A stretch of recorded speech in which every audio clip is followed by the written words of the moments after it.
अथ श्री अच्युताष्टकम्।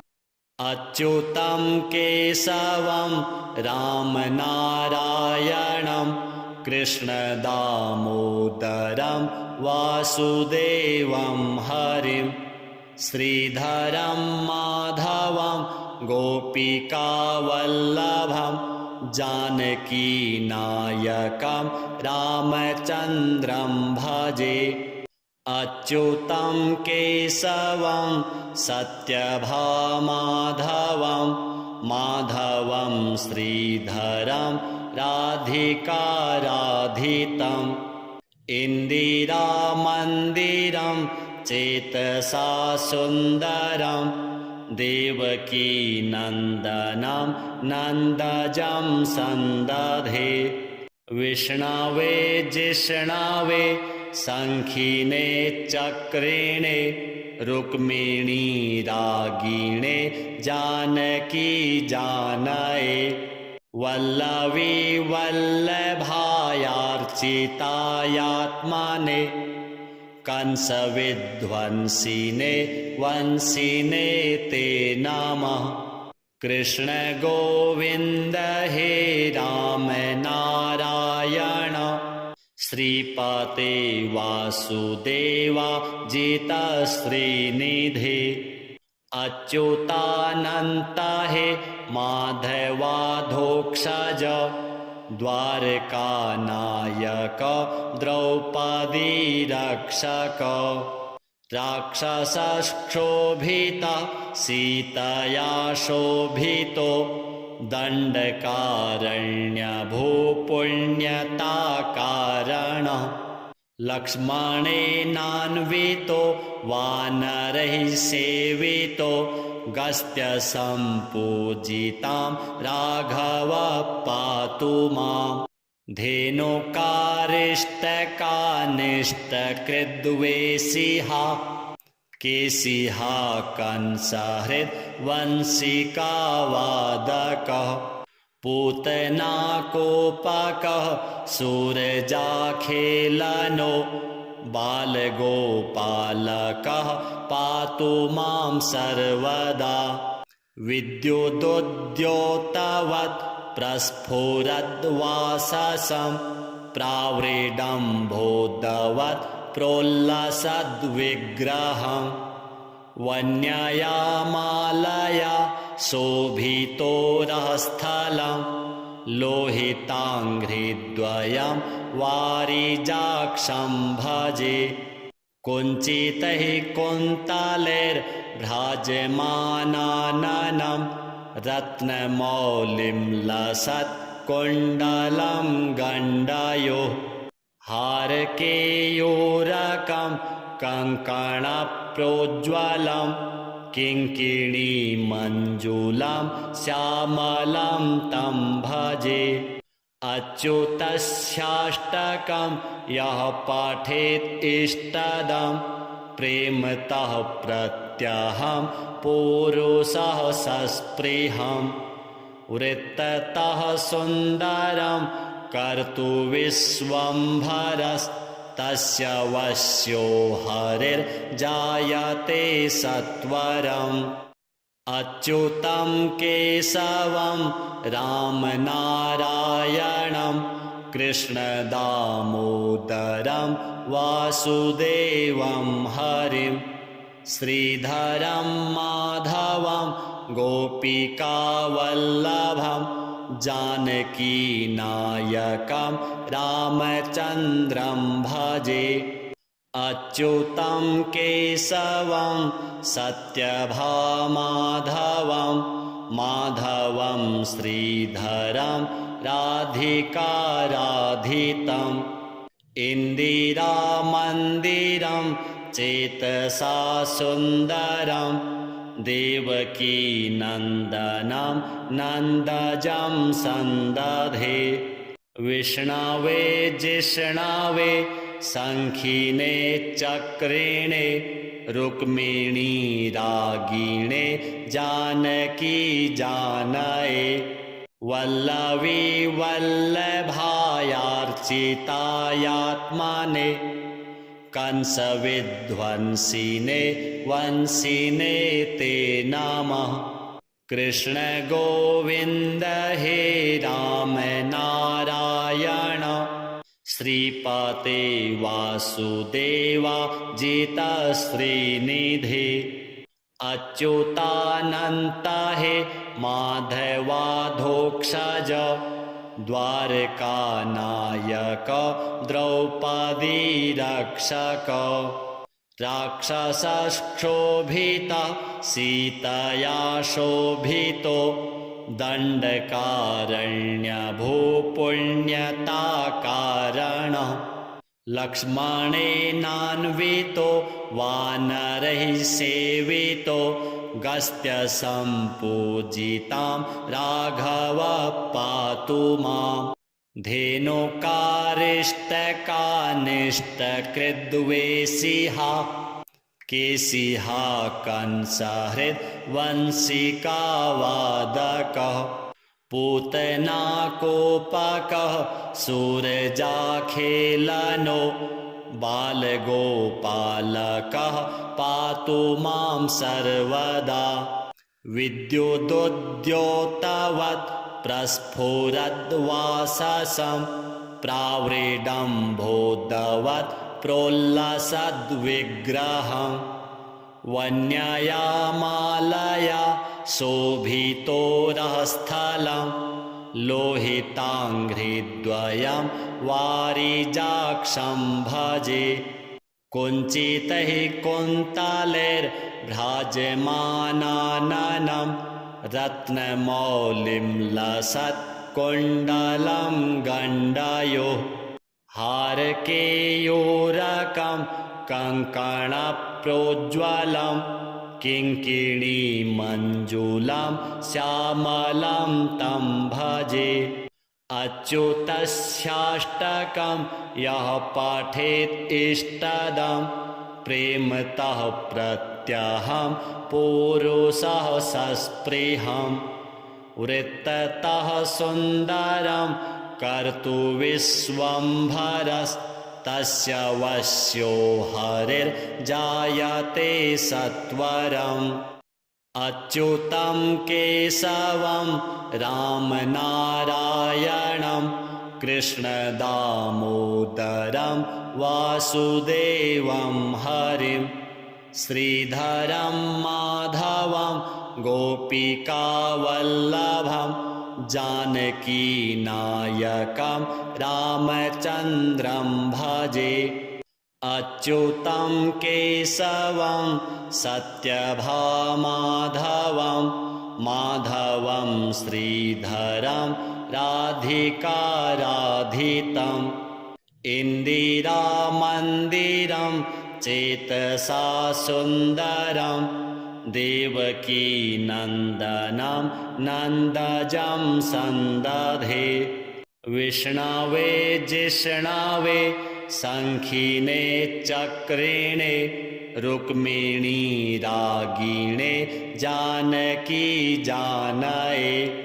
वल्लवी वल्लभायार्चितायात्मने कंसविध्वंसिने वंसिने ते नमः। कृष्ण गोविन्द हे राम नारायण श्रीपते वासुदेवा जिता श्रीनिधि। अच्युतानन्त हे माधवाधोक्षज द्वारकानायक द्रौपदी रक्षक।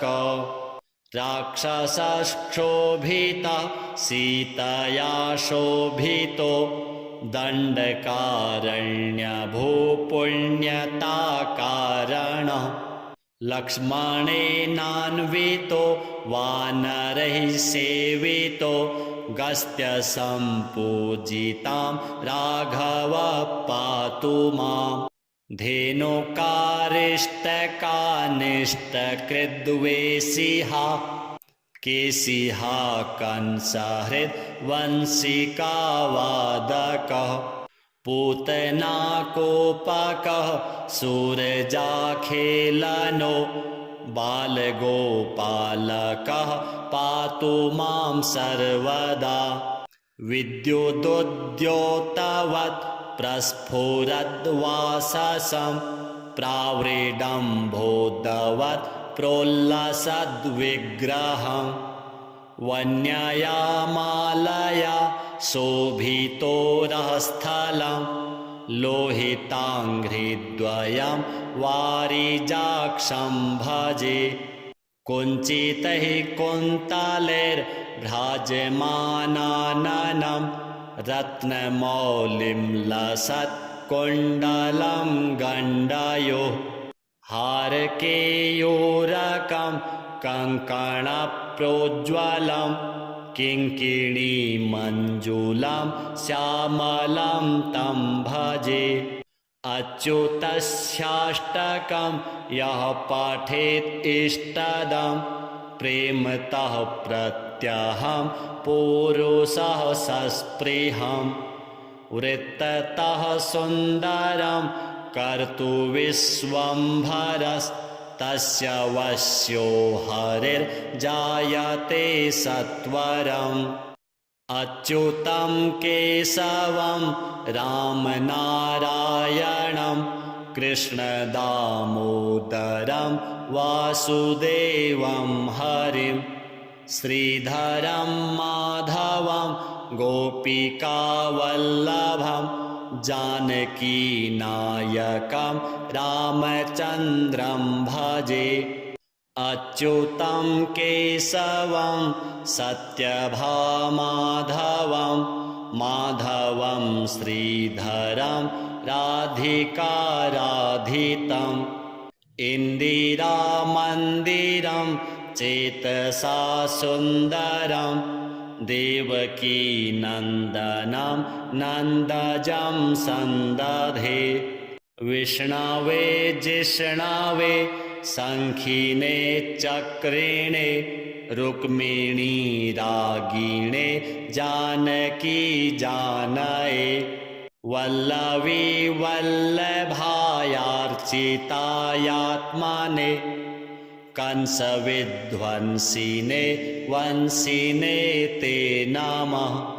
कृष्ण गोविन्द हे राम नारायण श्रीपते वासुदेवा जिता श्रीनिधे। अच्युतानन्त हे माधवाधोक्षज द्वारकानायक द्रौपदी रक्षक। राक्षसक्षोभिता सीतया शोभितो दण्डकारण्यभूपुण्यताकारणः। लक्ष्मणेनान्वितो वानरैः सेवितो गस्त्यसम्पूजितां राघव पातु माम्। धेनुकारिष्टकानिष्टकृद्वेषिहा केशिहा कंसहृद्वंशिकावादकः। पूतनाकोपकः सूरजाखेलनो बालगोपालकः पातु मां सर्वदा। विद्युदुद्योतवत् प्रस्फुरद्वाससं प्रावृडम्भोदवत् प्रोल्लसद्विग्रहम्। वन्यया मालया शोभितोरस्थलं लोहिताङ्घ्रिद्वयं वारिजाक्षं भजे। कुञ्चितैः कुन्तलैर्भ्राजमानाननं रत्नमौलिं लसत्कुण्डलं गण्डयोः। हारकेयूरकं कङ्कणप्रोज्ज्वलं किङ्किणीमञ्जुलं श्यामलं तं भजे। अच्युतस्याष्टकं यः पठेत् इष्टदं प्रेमतः प्रत्यहं पुरुषः सस्पृहम्। वृत्ततः सुन्दरं कर्तुविश्वम्भरस्तस्य तस्य वश्यो हरिर्जायते सत्वरम् अच्युतं केशवं रामनारायणं कृष्णदामोदरं वासुदेवं हरिं श्रीधरं माधवं गोपिकावल्लभं जानकीनायकं रामचन्द्रं भजे अच्युतं केशवं सत्यभामाधवं माधवं श्रीधरं राधिकाराधितम् इन्दिरामन्दिरं चेतसा सुन्दरं देवकीनन्दनं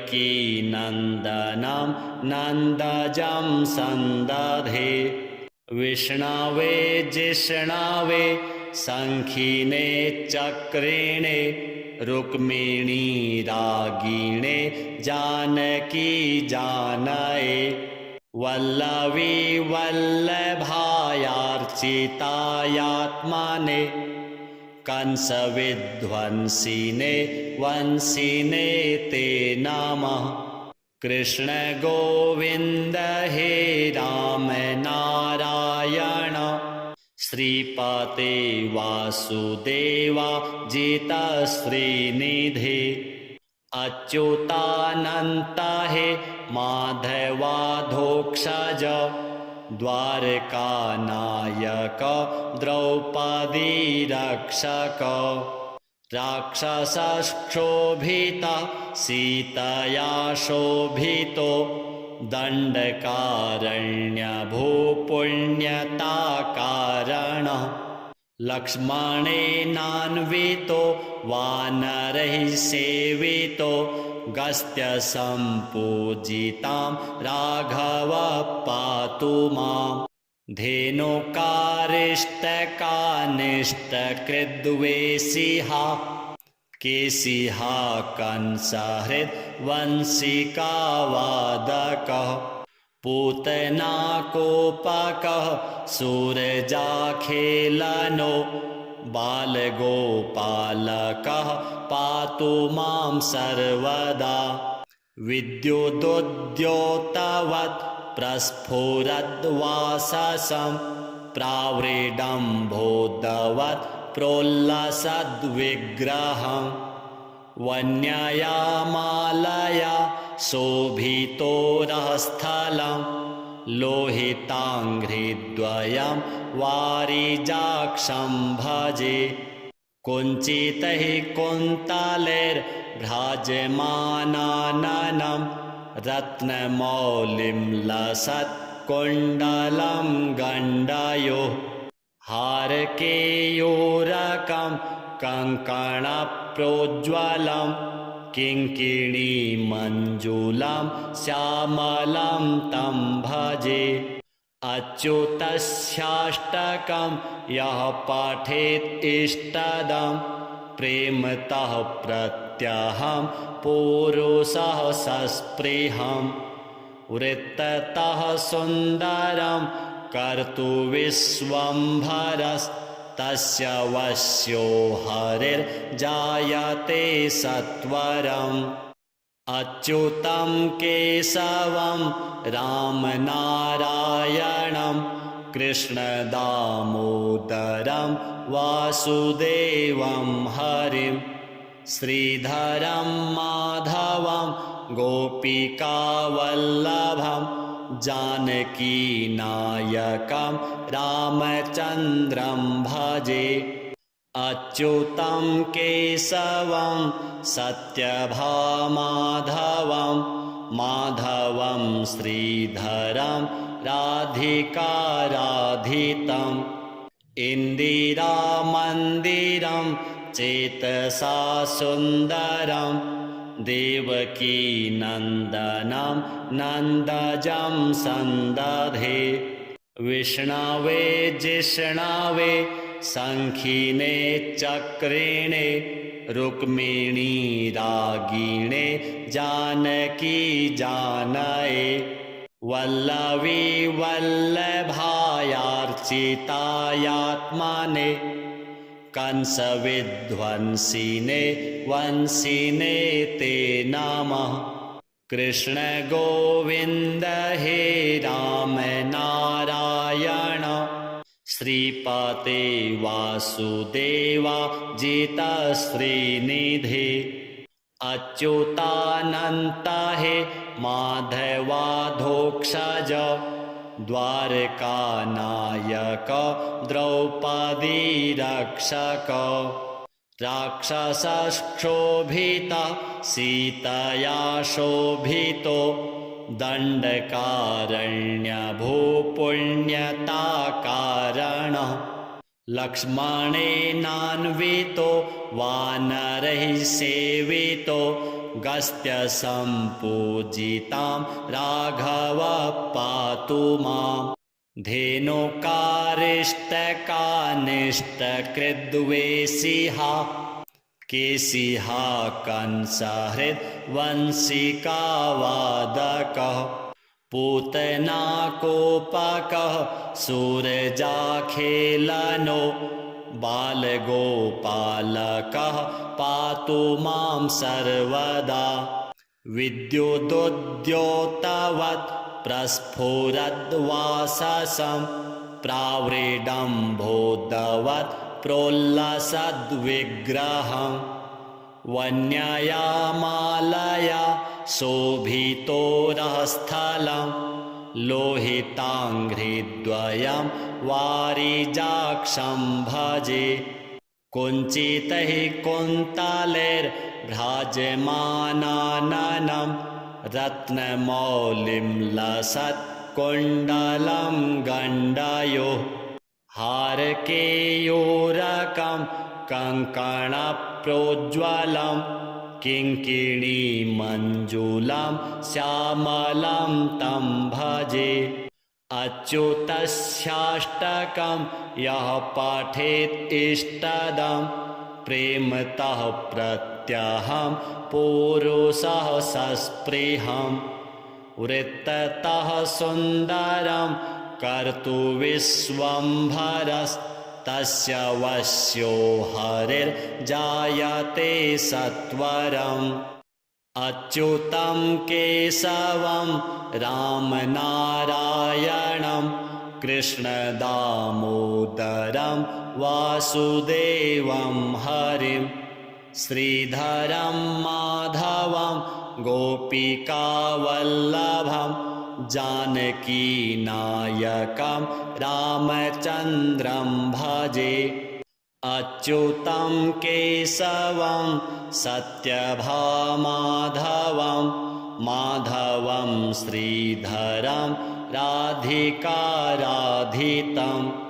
इन्दिरामन्दिरं चेतसा सुन्दरं देवकीनन्दनं नन्दजं सन्दधे।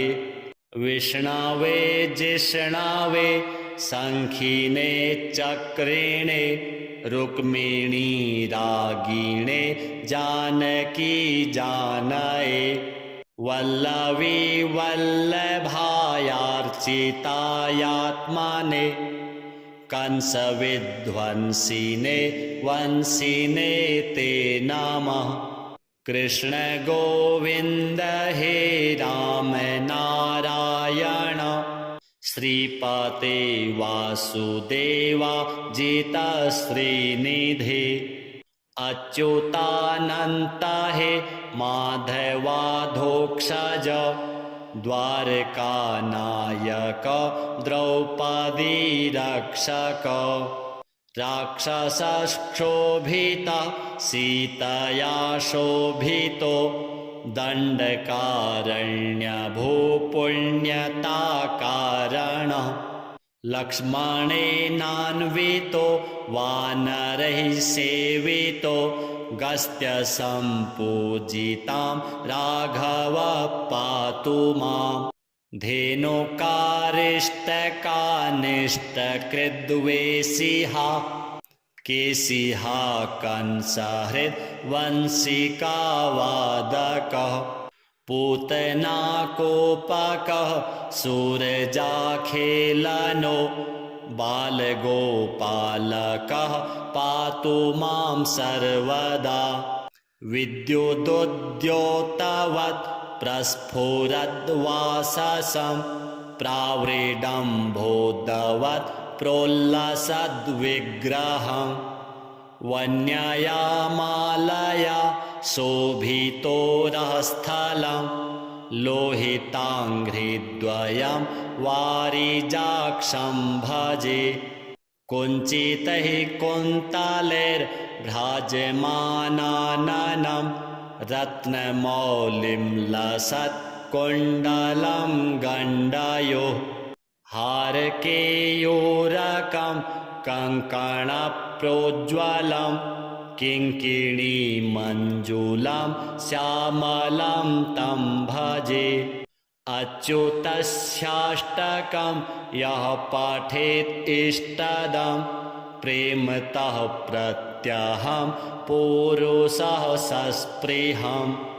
वृत्ततः सुन्दरं कर्तुविश्वम्भरस्तस्य वश्यो हरिर्जायते सत्वरम्।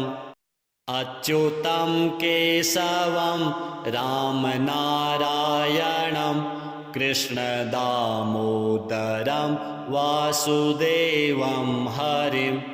श्रीधरं माधवं गोपिकावल्लभं जानकीनायकं रामचन्द्रं भजे। अच्युतं केशवं सत्यभामाधवं माधवं श्रीधरं राधिकाराधितम्। इन्दिरामन्दिरं चेतसा सुन्दरं देवकीनन्दनं नन्दजं सन्दधे। विष्णवे जिष्णवे शङ्खिने चक्रिणे रुक्मिणी रागिणे जानकी जानये।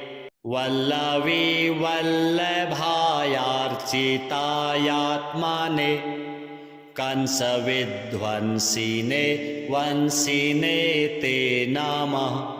कृष्ण गोविन्द हे राम नारायण श्रीपते वासुदेवा जिता श्रीनिधे। अच्युतानन्त हे माधवाधोक्षज द्वारकानायक द्रौपदी रक्षक। राक्षसक्षोभितः सीतया शोभितो दण्डकारण्यभूपुण्यताकारणः। लक्ष्मणेनान्वितो वानरैः सेवितो गस्त्यसम्पूजितां राघव पातु माम्। धेनुकारिष्टकानिष्टकृद्वेषिहा केशिहा कंसहृद्वंशिकावादकः। पूतनाकोपकः सूरजाखेलनो बालगोपालकः पातु मां सर्वदा। विद्युदुद्योतवत् प्रस्फुरद्वाससं प्रावृडम्भोदवत् प्रोल्लसद्विग्रहम्। वन्यया मालया शोभितोरस्थलं लोहिताङ्घ्रिद्वयं वारिजाक्षं भजे। कुञ्चितैः कुन्तलैर्भ्राजमानाननं रत्नमौलिं लसत् कुण्डलं गण्डयोः। हारकेयूरकं कङ्कणप्रोज्ज्वलं किङ्किणीमञ्जुलं श्यामलं तं भजे। अच्युतस्याष्टकं यः पठेत् इष्टदं प्रेमतः प्रत्यहं पुरुषः सस्पृहम्। वृत्ततः सुन्दरं कर्तुविश्वम्भरस्तस्य तस्य वश्यो हरिर्जायते सत्वरम् अच्युतं केशवं रामनारायणं कृष्णदामोदरं वासुदेवं हरिं श्रीधरं माधवं गोपिकावल्लभं जानकीनायकं रामचन्द्रं भजे अच्युतं केशवं सत्यभामाधवं माधवं श्रीधरं राधिकाराधितम् इन्दिरामन्दिरं चेतसा सुन्दरं देवकीनन्दनं नन्दजं सन्दधे विष्णवे जिष्णवे शङ्खिने चक्रिणे रुक्मिणी रागिणे जानकी जानये वल्लवी वल्लभायार्चितायात्मने कंसविध्वंसिने वंसिने ते नमः कृष्ण गोविन्द हे राम नारायण श्रीपते वासुदेवा जिता श्रीनिधे अच्युतानन्त हे माधवाधोक्षज द्वारकानायक द्रौपदी रक्षक राक्षसक्षोभित सीतया शोभितो दण्डकारण्यभूपुण्यताकारणः लक्ष्मणेनान्वितो वानरैः सेवितो गस्त्यसम्पूजितां राघव पातु माम् धेनुकारिष्टकानिष्टकृद्वेषिहा केशिहा कंसहृद्वंशिकावादकः पूतनाकोपकः सूरजाखेलनो बालगोपालकः पातु मां सर्वदा विद्युदुद्योतवत् प्रस्फुरद्वाससं प्रावृडम्भोदवत् प्रोल्लसद्विग्रहं वन्यया मालया शोभितोरस्थलं लोहिताङ्घ्रिद्वयं वारिजाक्षं भजे कुञ्चितैः कुन्तलैर्भ्राजमानाननं रत्नमौलिं लसत् कुण्डलं गण्डयोः हारकेयूरकं कङ्कणप्रोज्ज्वलं किङ्किणीमञ्जुलं श्यामलं तं भजे अच्युतस्याष्टकं यः पठेत् इष्टदं प्रेमतः प्रत्यहं पुरुषः सस्पृहं वृत्ततः सुन्दरं कर्तुविश्वम्भरस्तस्य वश्यो हरिर्जायते सत्वरम् अच्युतं केशवं रामनारायणं कृष्णदामोदरं वासुदेवं हरिं श्रीधरं माधवं गोपिकावल्लभं जानकीनायकं रामचन्द्रं भजे अच्युतं केशवं सत्यभामाधवं माधवं श्रीधरं राधिकाराधितम् इन्दिरामन्दिरं चेतसा सुन्दरं देवकीनन्दनं नन्दजं सन्दधे विष्णवे जिष्णवे शङ्खिने चक्रिणे रुक्मिणी रागिणे जानकी जानये वल्लवी वल्लभायार्चितायात्मने कंसविध्वंसिने वंसिने ते नमः। कृष्ण गोविन्द हे राम नारायण श्रीपते वासुदेवा जिता श्रीनिधे।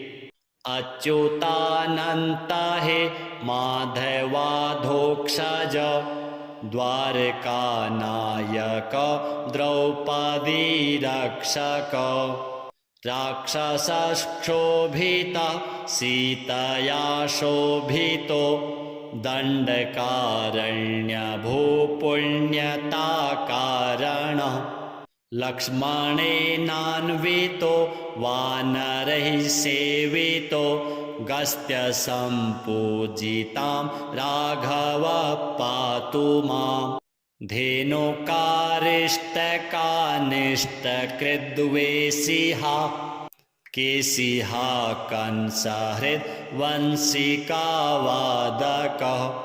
पूतनाकोपकः सूरजाखेलनो बालगोपालकः पातु मां सर्वदा।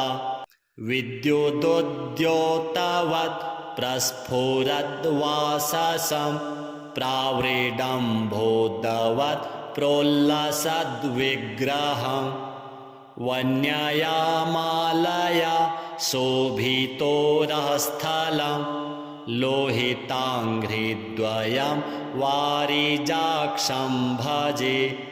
कुञ्चितैः कुन्तलैर्भ्राजमानाननं रत्नमौलिं लसत् कुण्डलं गण्डयोः।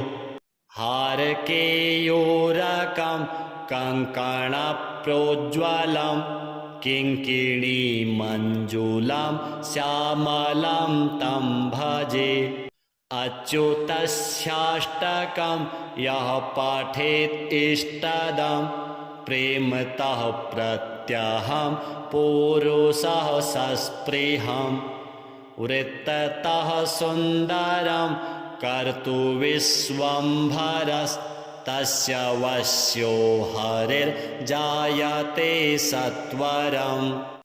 अच्युतं केशवं रामनारायणं कृष्णदामोदरं वासुदेवं हरिं। श्रीधरं माधवं गोपिकावल्लभं जानकीनायकं रामचन्द्रं भजे। अच्युतं केशवं सत्यभामाधवं माधवं श्रीधरं राधिकाराधितम्। इन्दिरामन्दिरं चेतसा सुन्दरं देवकीनन्दनं नन्दजं सन्दधे। विष्णवे जिष्णवे शङ्खिने चक्रिणे रुक्मिणी रागिणे जानकी जानये। वल्लवी वल्लभायार्चितायात्मने कंसविध्वंसिने वंसिने ते नमः। कृष्ण गोविन्द हे राम नारायण श्रीपते वासुदेवा जिता श्रीनिधे। अच्युतानन्त हे माधवाधोक्षज द्वारकानायक द्रौपदी रक्षक। राक्षसक्षोभिता सीतया शोभितो दण्डकारण्यभूपुण्यताकारणः। लक्ष्मणेनान्वितो वानरैः सेवितो गस्त्यसम्पूजितां राघवः पातु माम्। धेनुकारिष्टकानिष्टकृद्वेषिहा केशिहा कंसहृद्वंशिकावादकः। पूतनाकोपकः सूरजाखेलनो बालगोपालकः पातु मां सर्वदा। विद्युदुद्योतवत् प्रस्फुरद्वाससं प्रावृडम्भोदवत् प्रोल्लसद्विग्रहम्। वन्यया मालया शोभितोरस्थलं लोहिताङ्घ्रिद्वयं वारिजाक्षं भजे। कुञ्चितैः कुन्तलैर्भ्राजमानाननं रत्नमौलिं लसत् कुण्डलं गण्डयोः। हारकेयूरकं कङ्कणप्रोज्ज्वलं किङ्किणीमञ्जुलं श्यामलं तं भजे। अच्युतस्याष्टकं यः पठेत् इष्टदं प्रेमतः प्रत्यहं पुरुषः सस्पृहम्। वृत्ततः सुन्दरं कर्तुविश्वम्भरस्तस्य वश्यो हरिर्जायते सत्वरम्।